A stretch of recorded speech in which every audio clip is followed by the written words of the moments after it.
ഈ ബില്ലിന്റെ വളരെ ഗുരുതരമായ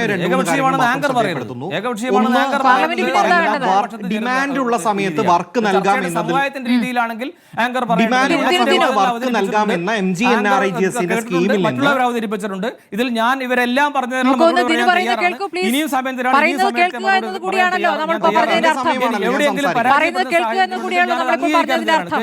കുറ്റങ്ങൾ ഉണ്ടെങ്കിൽ, കുഴവുകൾ ഉണ്ടെങ്കിൽ, വീഴ്ചകൾ ഉണ്ടെങ്കിൽ ഇതൊരു ജനാധിപത്യ സംവിധാനമാണ്.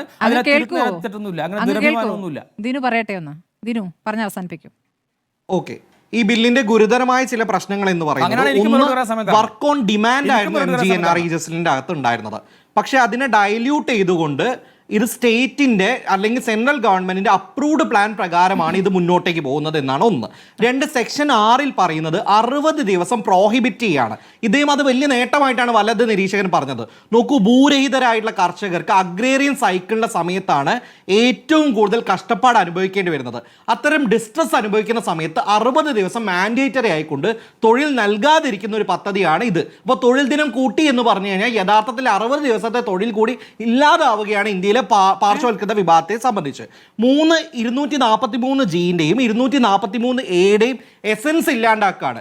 ഗ്രാമസഭകളാണ്, പങ്കാളിത്ത ജനാധിപത്യ പ്രക്രിയയാണ് MGNRIGSനെ മുന്നോട്ട് നയിച്ചതെങ്കിൽ അതിൽ നിന്ന് മാറിക്കൊണ്ട് നാഷണൽ ലെവൽ സ്റ്റിയറിംഗ് കമ്മിറ്റി അടക്കം സെക്ഷൻ 14 പ്രകാരം ഉണ്ടാക്കി ഡീസെൻട്രലൈസേഷൻ അജണ്ടയെ തന്നെ തകർത്തുകൊണ്ടിരിക്കുകയാണ്. 4, ബയോമെട്രിക് ഒതന്റിക്കേഷൻ കൃത്യമായി വേണമെന്നും GPS ബേസ്ഡ് വർക്ക് മോണിറ്ററിംഗ് വേണമെന്ന് പറയുമ്പോൾ പ്രായമായ ആളുകൾ, മൈഗ്രൻസ്, ഡിജിറ്റൽ ഡിവൈഡ് ഉള്ള ഇന്ത്യ, ലോ കണക്ടിവിറ്റി ഉള്ള ഇന്ത്യ, ഇതെല്ലാം ഇല്ലാതാക്കിക്കൊണ്ട് ഗ്രീവൻസ് തീർക്കാൻ വേണ്ടി പോലും സിസ്റ്റമിക് ആയിക്കൊണ്ട് അൽഗോരിതത്തെ ട്രസ്റ്റ് ചെയ്യുന്ന ഒരു രീതിയിലേക്കാണ് പോകുന്നത്. 5ാമത്തെ ഒരു പ്രശ്നം കൂടെ ഞാൻ സൂചിപ്പിക്കുന്നു. ഡിസ്ട്രസ് ഉണ്ടാകുമ്പോൾ, ദുരന്തങ്ങൾ ഉണ്ടാകുന്ന സമയത്ത് സ്റ്റേറ്റിന് തീരുമാനിക്കാമായിരുന്നു എങ്ങനെയാണ് വർക്ക് അലോക്കേറ്റ് ചെയ്യേണ്ടത് എന്ന് പറയുന്നത്.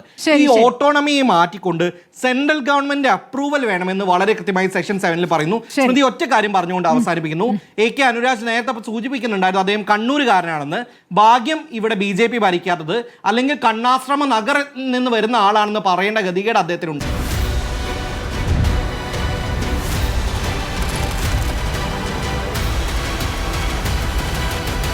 Debate with Smriti Paruthikad.